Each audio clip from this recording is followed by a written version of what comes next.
Okay, GM everyone, good morning. Welcome to the Falcon Bootcamp Basic Mathematics series.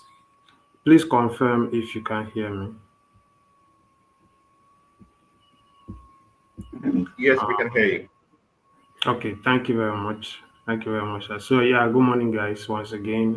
Today we'll be looking at some basic storage mathematics to try to understand how our data size impacts our storage and how that would lead up to how much we pay for storage on Filecoin. So we'll take a simple look at some of the behind the scene ways of how data storage is calculated and then how best we can optimize this. So once again, my name is Etete Talk and I'm a software engineer. I'm also a blockchain developer and I'm one of the Falcon bootcamp mentors. So it's great to be here. Yeah. So we'll just go straight to it then. Yeah. So like I said, today we'll be trying to understand the math behind this decentralized storage.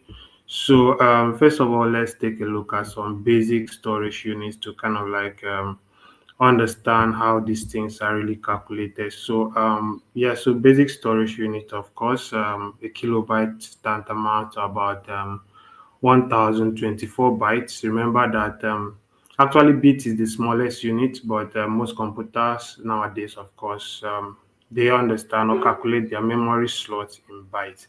So that means that whatsoever you do, it contains a certain amount of bytes, and then there's a slot for that on any computer system, including the FVM, which is of course a virtual machine. So with this in mind, that lets us, for instance, when you're writing smart contracts, right, and then you see that your smart contract has a size limit of 24 kilobytes. That's because the slot allocated to that on the FVM to be able to perform its task right without overhauling the system is actually the size limit is 24 kilobytes. But there is no size limit when storing data, of course, on Filecoin. It's just that it gets more expensive the larger the size. So basically, what really determines the size, or what really determines how much you pay, is actually the size of your data, and then for the number of data, the duration that you want to store this data for, right? So that's most times that's what really determines um, how much you pay for storage, right? So these are some basic units, terabytes, gigabyte. But then Filecoin actually um, stores data in sectors, right? And then in these sectors, this part is what I'm trying to explain here. So it stores data in sectors, right? And then these sectors could be between 32 and 64 gigabytes. So right now, you see there's a GIB. It's actually like different from our regular gigabyte, right? Because gigabyte, the normal GB, the one we use, maybe our phones and memory card, those are actually decimal units, right? So, but these are actually more like binary units, right? So it means what this means is that where 1 GB, 1 gigabyte, this is actually pronounced GB bytes, right? So where GB byte, sorry, when 1 gigabyte, it's actually 2 raised to power 9 bytes, right? That's 1 gigabyte. It's about 2 raised to power 9 byte. That's like yes, and then 1 GB byte is 2 raised to power 30 byte because it's binary, right? So the major difference between the two actually is that GB is measured in decimal, it's a decimal unit, and then GIB is measured, it's a binary unit. That's why most times if you check, if you're somebody that checks your internet speed every now and then, you see that your bandwidth is actually also measured in GB byte, not gigabyte, right? So that's just, but Falcon stores data in binary units, right? So yeah. So I put a simple tax here. I wanted us to try to see if a kilobyte gives us 1024 bytes, right? So like how many, if you snap a picture of a phone and then it gives you about 2 megabytes. So and then you want to store that picture on Filecoin, right? So you know that it's going to, of course, be calculated in GB bytes, which definitely is going to be like um, that's like two times um, that'll be like two times uh six two times 2 raised to power 60 bytes, sorry, yeah, because 1 GB byte is like two times 2 raised to power 30, right? So that's like double of that. So please check it out, and then you see like the number of bytes that you're actually consuming on the Filecoin store. Remember, Filecoin is a peer-to-peer system, so you are paying for compute, right? We'll take a look at some of that in a minute. So the basic storage cost, like I said, on Filecoin, there's what they call Filecoin deals, right? So this is basically kind of like handshake between the service providers, that's people that have the hardware infrastructure, the peer-to-peer network or hardware for storage, and then the end user, right? So there always have to be like a handshake where you pay for using this storage for a certain amount of time, and then the service provider on its own side has to like prove that they're actually storing your data, and then that's how they get incentivized, right? Because they have to prove they have to prove that they're actually storing the right replica of your data, because there's what they call like the redundancy factor.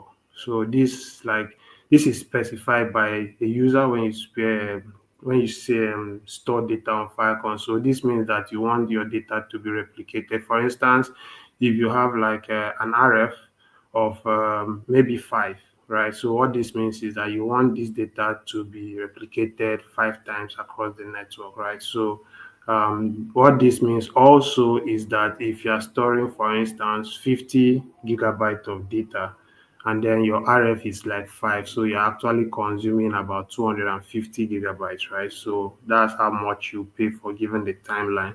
We'll take a look at some of this later, but basically the basic storage here is that we have clients that pay the miners, right? So the miners basically, like I said, are of course the nodes that are running, the hardware that are running the decentralized peer-to-peer Filecoin ecosystem, Filecoin nodes rather, sorry. So basically, the size of your data, right, and then the price per unit of storage, multiply that by the duration of how long you are going to store this data. That basically gives you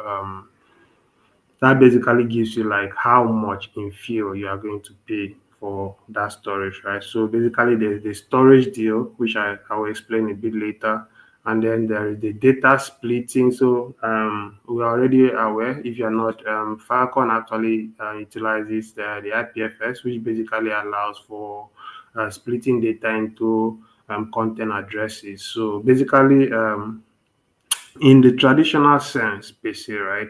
So if you have your system, your server, you store file in folders. So if I open a system and then I see a folder named ABC, I open the folder and then I see a file named XYZ, right? Maybe I'm looking for a file named XYZ. So it doesn't work like that on IPFS, right? So IPFS is more like content addresses, meaning that this information is stored in memory, and right, and then the memory location is the CIDs, the content address, right? So it's not as if you open a folder and then you see all the files there. No, you need to have the specific CID, which is actually like a memory slot, and then you can be able to fetch data if and only if you have the content address, right? So, and then retrieval of data is the same thing. I will take a look at this also. It's actually different, right? So miners also fetch data on demand, and then this is also charged per byte. Please, at any point in time, if you have any questions, please feel free to drop it in the chat. I'll take a look. Okay, all right. So we continue. So, like I was saying, like the fundamental formula, like to calculate how much you'll be spending, right? If you store certain amount of data over a certain period of time, it's just to multiply through like the data size, that's the size of the file you want to store. And then the price per unit at that time, normally the Filecoin ecosystem has it adjusts its economics based on real-time demand and supply, meaning that depending on the USD equivalent of fuel, this the price per unit gets to either increase or reduce, right? So this helps to like stabilize competition among the service providers, and also ensure that the end users at the end of the day actually are not stressed, right? So they actually get good service, or they get fair prices for storing data. So there's a economics of adjusting depending on demand and supply at the time. So that's what basically determines like the price per unit, which is not constant, but the data size and of course the duration, the storage duration is constant because it is determined by the user, right? And then you also have the redundancy factor, the RF, where you can decide, okay, you want the integrity of your data to be replicated maybe across maybe 3, 4 nodes, right? So basically, if each of your data, like I said, maybe cost or the size is about, maybe let me not go too big. Let's say maybe you built an application, and then Falcon also stores your, or like can actually store your application, right? So let's say you built an application, and then it's like maybe 200, 300, let's say 300 MB, right? And then you need to like store your redundancy factor is maybe 5 or 3. So what this means is that you are now, instead of paying when you multiply your total cost, which basically is this guy here, which is your 30 300 MB, and then you maybe want to store it for like 60 days, and then maybe the price per storage is maybe, let's say, 0.00003 fuel. So basically that will give you your total cost. So but then if your RF is like 5, you're going to pay that by 5, right? Because you yourself want that replicated across, of course, for integrity. But Filecoin is very, very decentralized. So these are most of this is like the major component that kind of determines how much you pay for storage on Filecoin. So I gave a simple illustration here. So like I was saying, so if you want to store like 100 gigabyte for 6 months at this price per day, per gigabyte, by the way. So basically, you multiply everything through, and then you see that the cost of storing this 100 gigabytes.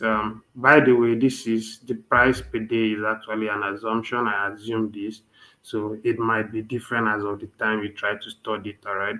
So, but basically, the formula is the same. So if you try to store 100 gigabyte for like 6 months, and then you see you end up paying like 9 fil for this, which if you ask me, compared to storing this amount of data in the web 2 sense, where you cannot assure for your data integrity, you cannot assure if your data has been compromised or not, right?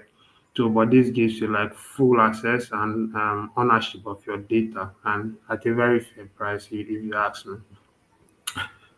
Okay, so I also put a little exercise here. I'm going to wait for 2 minutes, and then I'm going to let's try to get the cost of storing 250 gigabytes on Filecoin at this price per day, 0.005 fil per day.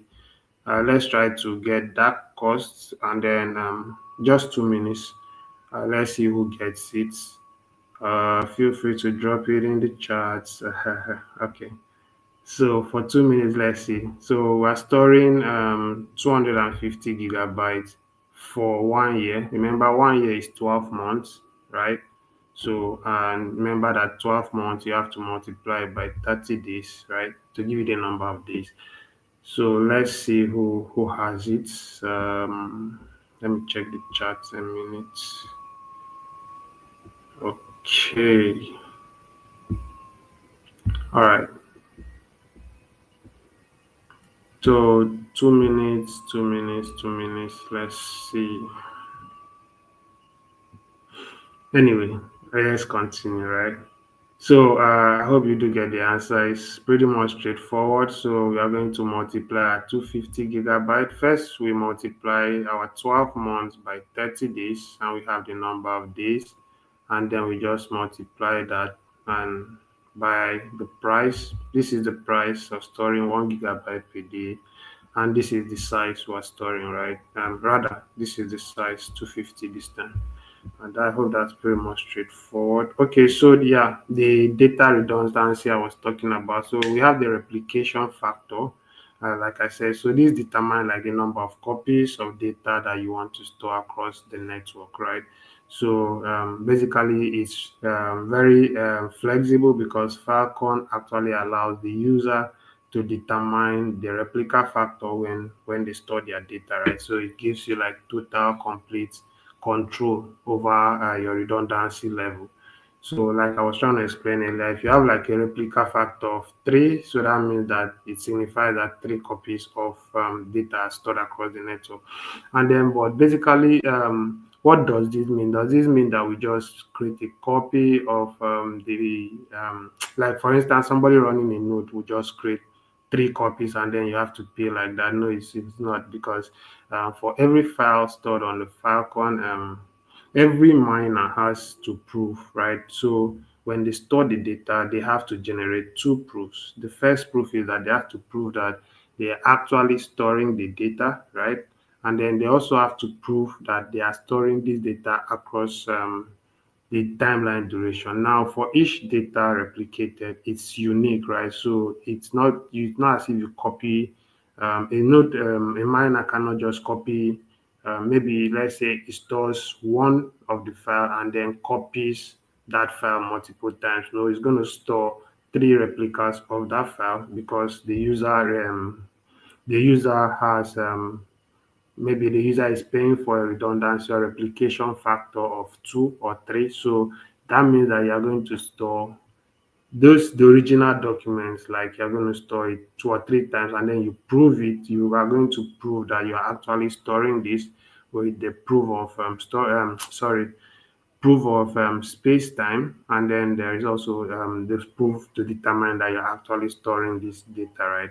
So, but then you think about the cost, right, for let's say the service providers. So, how do they make sure that they break even, that the cost of actually um, contributing to the network and storing this data, you actually are able to break even and make some profits out of it, right? I'd like to hear your suggestions on that. What would think? I think that's in the next slide. Yeah. So let's conclude this one. The actual storage use. Yeah, the actual storage, like we said. So if you are storing like 50 gigabytes, right, and then you have a replica factor of 3, your actual storage is just going to be multiplied by 3, right? So, um, yeah.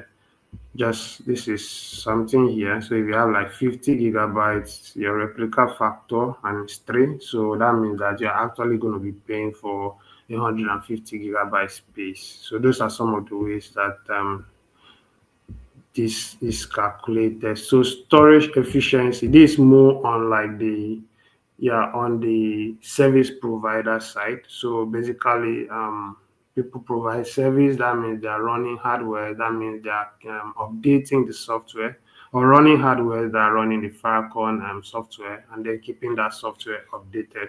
So how do they actually like make profit, right? So and then how good is it? Like how profitable is it in the Firecon ecosystem for service providers? So I saw this report of Maziri. It's a 2023 report of quarter 3. So it was kind of like comparing in quarter 2. So the report actually showed that there was an increase in the utilization ratio. What this means is that the number of Falcon software running was increased from 7.6% in quarter 2 to 12.6%. That means that Falcon is more decentralized. We have a lot more nodes on the system, and then of course the storage utilization ratio. It does to determine like um, how to measure the available storage capacity, right? So how much data can Filecoin actually stores. So we have seen a significant increase in this, meaning that Filecoin ecosystem is growing.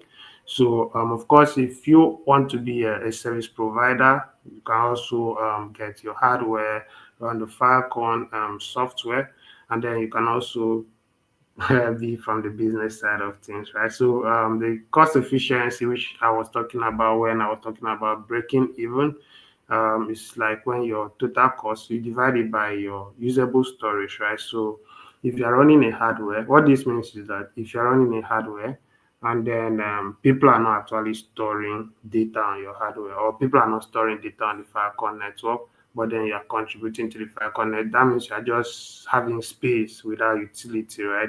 So, but then to calculate the cost efficiency, you can take the total cost, which of course is the cost of running the your node, electricity, all of that, and then divide that by the actual usage, right? Like how much of your storage was being used, right? So that should give you like the cost efficiency. And then, but it's always like I said, the fact all of this is just an explanation. This is automatic. This has been mitigated automatically with Falcon being able to the Falcon tokenomics being able to adjust the price.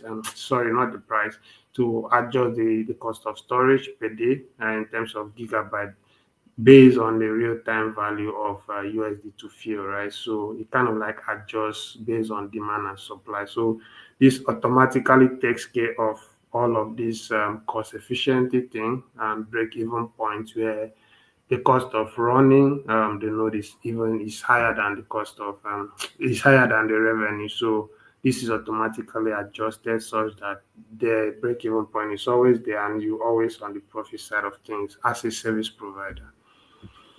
So yeah, I was looking at this. This was supposed to be like a assignment, but I think I put it out. So this is like a simple solidity. It's just an algorithm, right? So that helps us calculate uh, how much we are going to actually pay for a certain size of data that we want to store on Falcon. And using that simple analogy here, we are using static figures for our rates, which of course in production you want to get these rates directly from an oracle, right? So to make sure that you get real-time price, right? So basically what our simple solidity storage calculator does is it's just going to return the cost, right? So how much will it cost us to store 10 gigabytes for 5 days or store 3 gigabytes for 100 days? So it basically just does, where is that guy? It just does it does just this, right? Multiplies everything through and return the total cost. You can write this in any language you want, JavaScript, but since we are doing Solidity, I thought it would be nice to do this in Solidity. So it just returns the total cost. Any questions so far? Let me see. Um, okay, no questions. All right, so yeah. Okay, the deal economics, right? So this was what I was talking about earlier that the handshake, right, when you store data, right? So basically the Falcon deal basically uh, the client, which is the end user in this case, wants to store data on the network. So you have to enter like with a deal with the miners, like, okay, I want to store 100 gigabytes. I want to store it for 30 days and then the miner says, okay, I'm charging 0.005 fuel for storing 1 gigabyte per day, right? And then you say, okay, but how do I know that you're actually going to store my data? So the miner says, okay, I'll generate a proof that I'm going to store your data, right? This proof is generated with ZK Snacks for efficiency. So the miner generates the proof that it's actually storing the data, the right data, and then also generates the proof over time, which is the proof of space time to tell you that, okay, for the 30 days you paid for, I actually stored your data for 30 days. So the deal, of course, is priced in fuel, and then it depends on what we just talked about earlier, the size of the storage, the duration time, right? And sometimes optionally the requirements to actually retrieve this data, right? So all of this is made flexible, and then the end user gets to determine all this. So at the end of the day, the miner receives fuel after providing the storage and verifying the data, right? And then, of course, this contributes to the overall deal profitability. So this kind of like the Filecoin storage deal I was talking about earlier. So this is just for, I was trying to look at here the break even point I was talking about, like the cost of actually storing data from the service provider side. So to know if you're actually generating revenue, right? So if you generate revenue and then your revenue comes from when people store data, right? So comes from here. Yeah, so it comes from here, right? So let's say you generated 9 fuel for from this user. So how much did you actually spend to actually provide this service, right? So that's kind of what we're looking at here, right? Like the deal margin calculator. So if you take your revenue and then you subtract your cost of run, excuse me, your costs, right? So your costs include your bandwidth, electricity, and of course the verification costs. And then if at the end of the day, let's say you generated 9 fuel and then you ran a cost of maybe 3, 4, 5 fuel, depending on your grid level, it could be a profit, right? There are some people that won't see that as a profit, right? So there are some people that also see that as a great profit.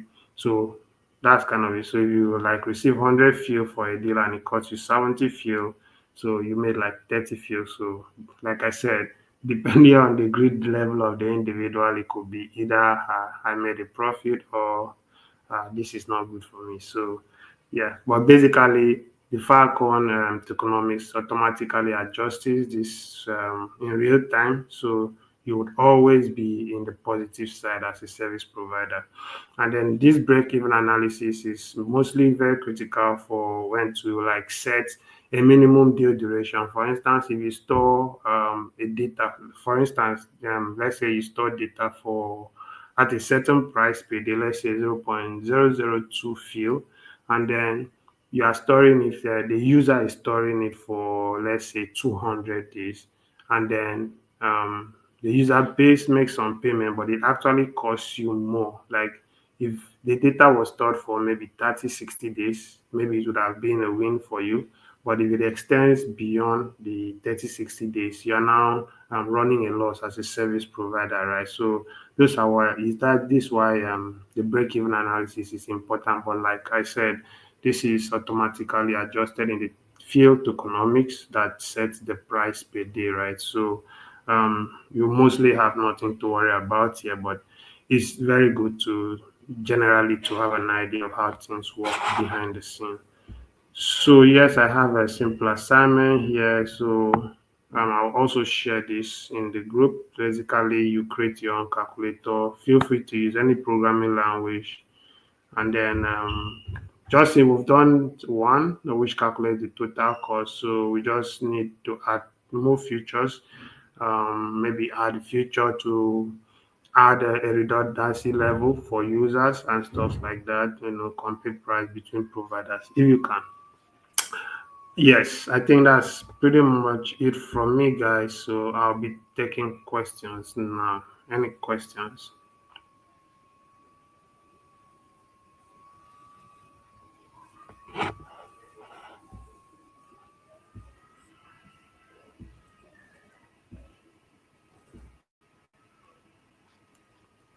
Okay, I think that's pretty much it for me from this side. Thank you guys for having me. And yeah,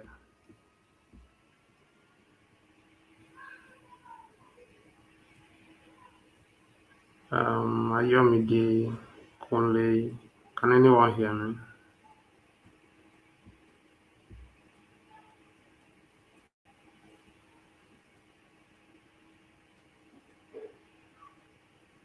Okay, do we have questions? If you have some questions, you could just share them.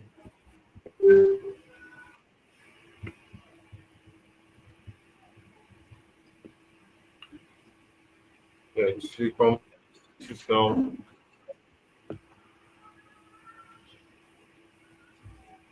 Sorry, I didn't get you.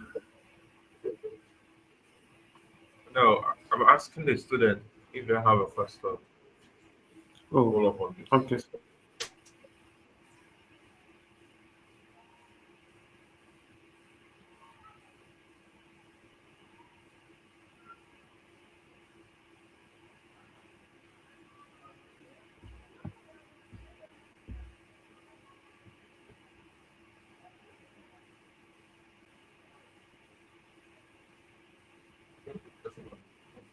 Okay, drop the question on the chat.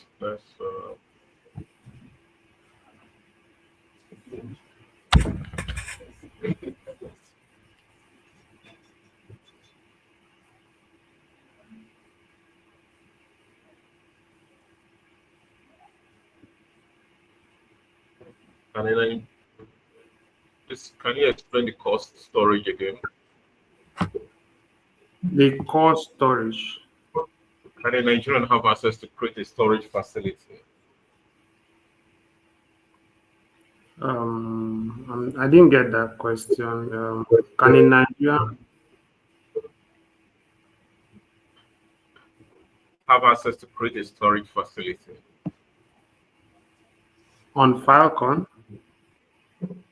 Yes, of course. It's a decentralized peer-to-peer system. So, of course, if you have the funding for that, you can of course get your node, and then you can run the Filecoin software. So it's open. Anybody in the world can contribute.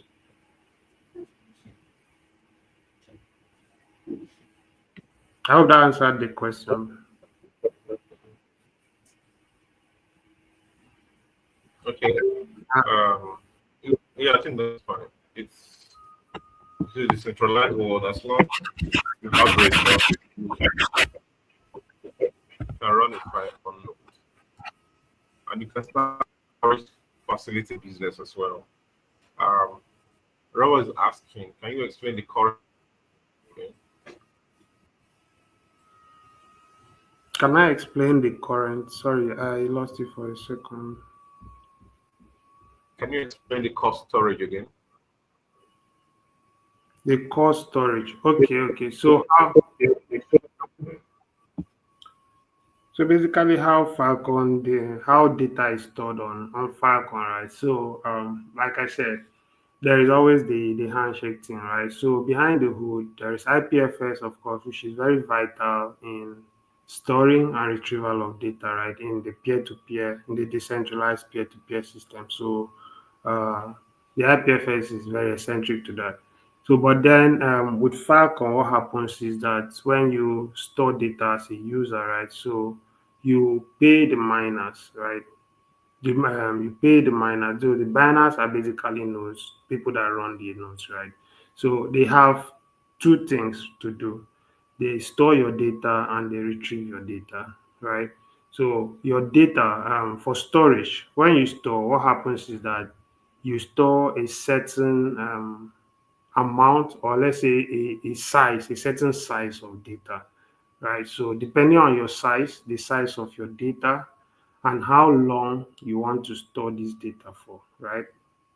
So those are the two core components that are going to determine how much it will cost you to pay, because normally there is the the cost of storing data per bytes on Filecoin, right? So whatsoever data you are storing is going to be multiplied in bytes, right? And then your duration, which you are going to store it for, and then the size of your data. For instance, I was giving, excuse me, I was giving a simple analogy here where let's say the cost of storing the data for a day, like the cost per gigabyte. So that's actually also a size.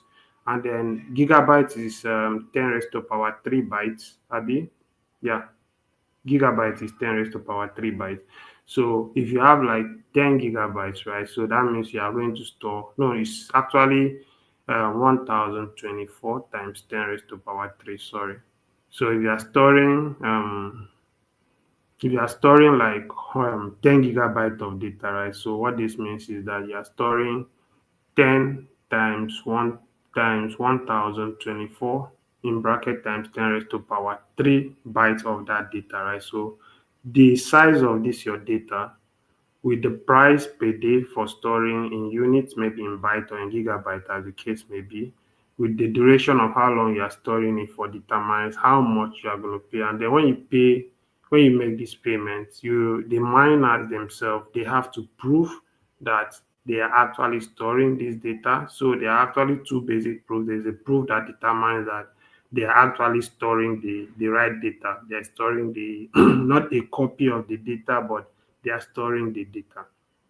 And then there is also another proof that says that they do that other proof is a proof of space-time, which basically lets lets you verify as the user that the miner is actually storing your data for the period of time you paid for. So if I paid for 60 days, so periodically or at any time or at any point in time, I feel I want to check because this is done behind this hood periodically. So the proof of space-time constantly checks that the miners are actually storing the right copy of the data, not like a copy. Because when you store data on Filecoin, it generates like it is unique, right? So hence the proof. So you can prove that you are storing the right copy of the data, and then you can prove that you are storing it over a certain period of time. And then the user, on the other hand, pays you for this service. So the service providers in this case are just miners that run the Filecoin node. So yeah, using IPFS, of course, to store data in the peer-to-peer system, and then retrieval of data also is on discharge per byte, but not as large as when you want to store data, right? So it's almost minimal, but there's always some certain charges attached to it from the miner side, but it's very, very negligible, right? So they help you, the miners basically help you with storing and retrieval of your data on Falcon. I hope that answered that question.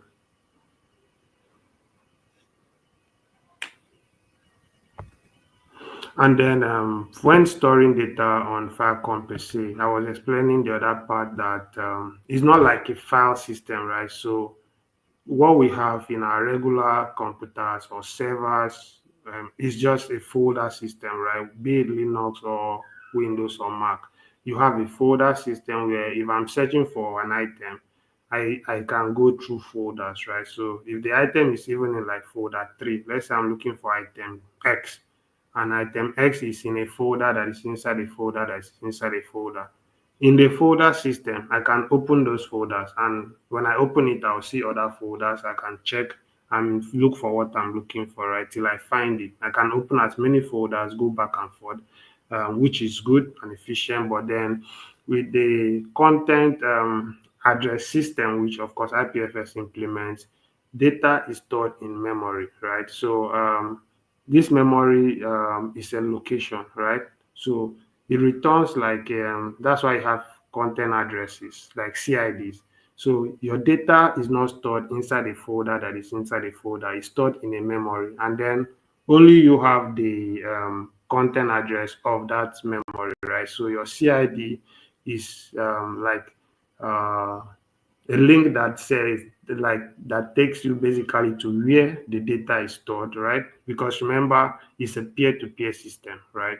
So it's stored in a particular memory in this peer-to-peer system, right? So with your CID, you can retrieve your data, and then when you store data, it generates a CID for you that tells you that hey, this is where your data is stored. So there is no opening of folder inside the Filecoin or IPFS system. It's more like if you don't have the CID, there is no way you can locate the data. There is no way you can forge a CID. I don't know, maybe with luck. I don't know if somebody has written an algorithm for that, but I know very well that if you do not have like a CID of an or the address of where the content or the data is on an IPFS system, there is no way you can locate it. So that's what makes it both secured and unique because it's only with the CID that you can retrieve the content, and this is only made available to the whosoever created the content, right? So in this way, the person is like the owner. The ownership is on the person, which is what decentralized the blockchain is all about. So yeah, I think that's. I hope that pretty much explains it. Let me know if if I was on the right track. Thank you.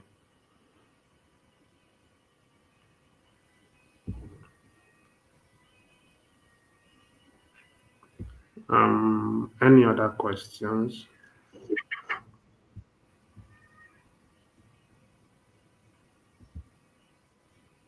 Um,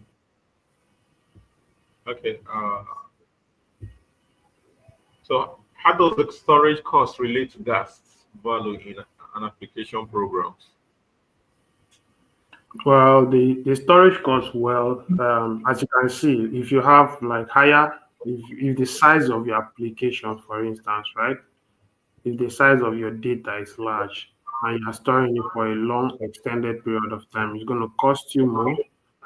So that's why it's always good to build or to optimize applications and make sure that your application is both efficient and scalable, right? So normally, Solidity will not compile if it goes beyond 24 kilobytes, right? So if you compare 24 kilobytes, it's quite small, right? So it's good.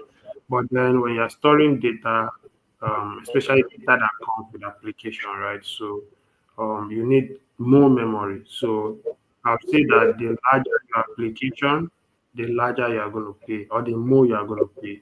So try to optimize your application. Don't any logic you don't need, any computation that you do not necessarily need, you shouldn't implement it. Try to keep things simple, especially for applications that you want to run in production, right? So try to keep it simple. Don't don't make it too complex, and then at the end of the day, you're having a very large application which you could have literally maybe optimized and made it faster, right? So try to keep your application small.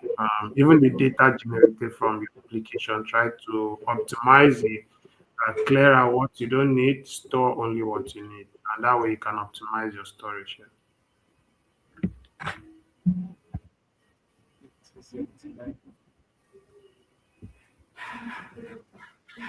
Okay. What about when I'm storing data on chain, but the duration agreed upon is due? How does that? Okay, so basically you have to like have the option of either extending your duration time, but basically remember behind the scene is a smart contract, and then once the term of agreement is not met, so if your 78, subscription is due, and then maybe you have, 72, 90. sorry, can you hear me? Sorry. Hold on.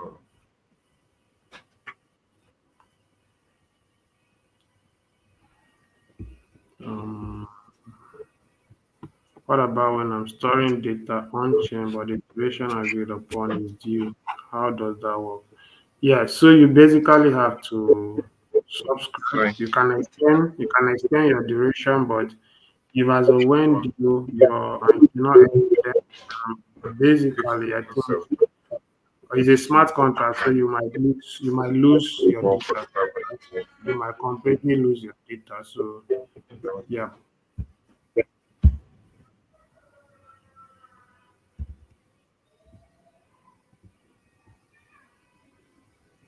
okay. Okay, I think that's okay. Can you hear me now? Yes, I can hear you, sir. Okay. There's a question I have been now.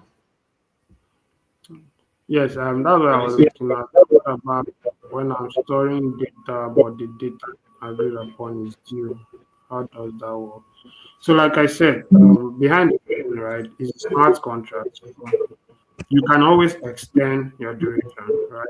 But failure to do that, I need to really look at that. I know there should be like a period of grace, and then after which you may lose your data because at that point, it's a smart contract behind the scenes. So if the terms of agreement are not met, then there is no agreement.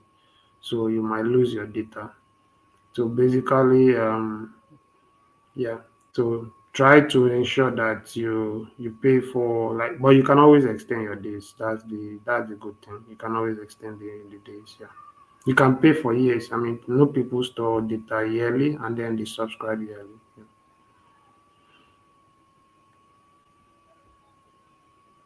I hope that answered that question.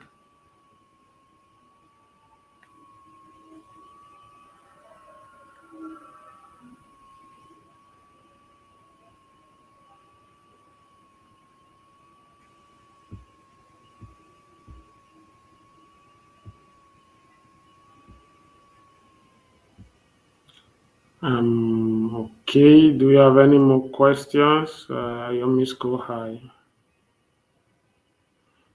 So just to reiterate, what we went through today, we looked at some basic maths, considered that actually just lets us know or reminds us how data is stored and how best we can optimize to ensure that we only store on-chain data that we need to store on-chain.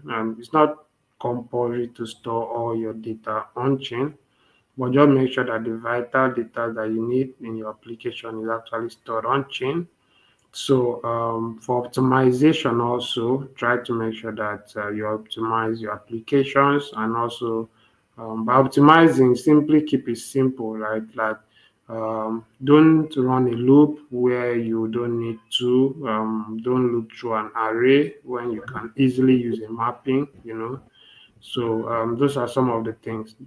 Personally, I prefer using mappings to actually looping through arrays, because you know that this is computation on chain. So every time that you have a computation, you're actually going to pay for gas.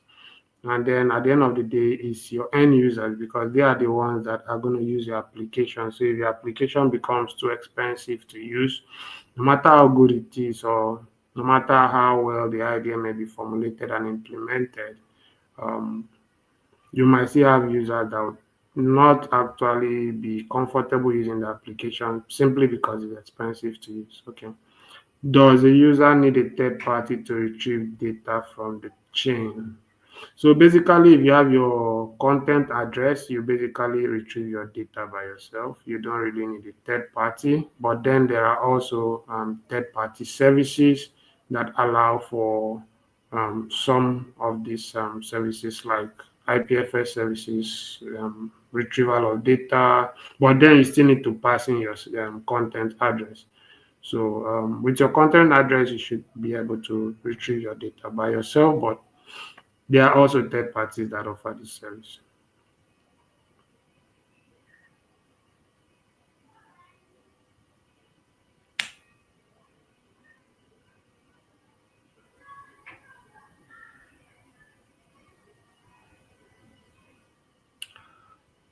Okay, so I think that's pretty much it for me. I hope we had a good time. And for those asking questions, please, if I did not answer your question to your satisfaction, drop your question in the group, and of course, we'll continue from there. Yeah.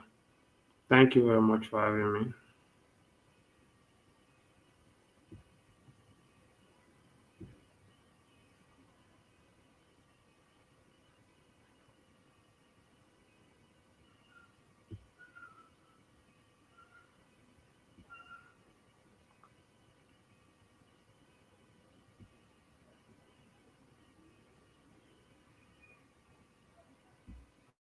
Very much.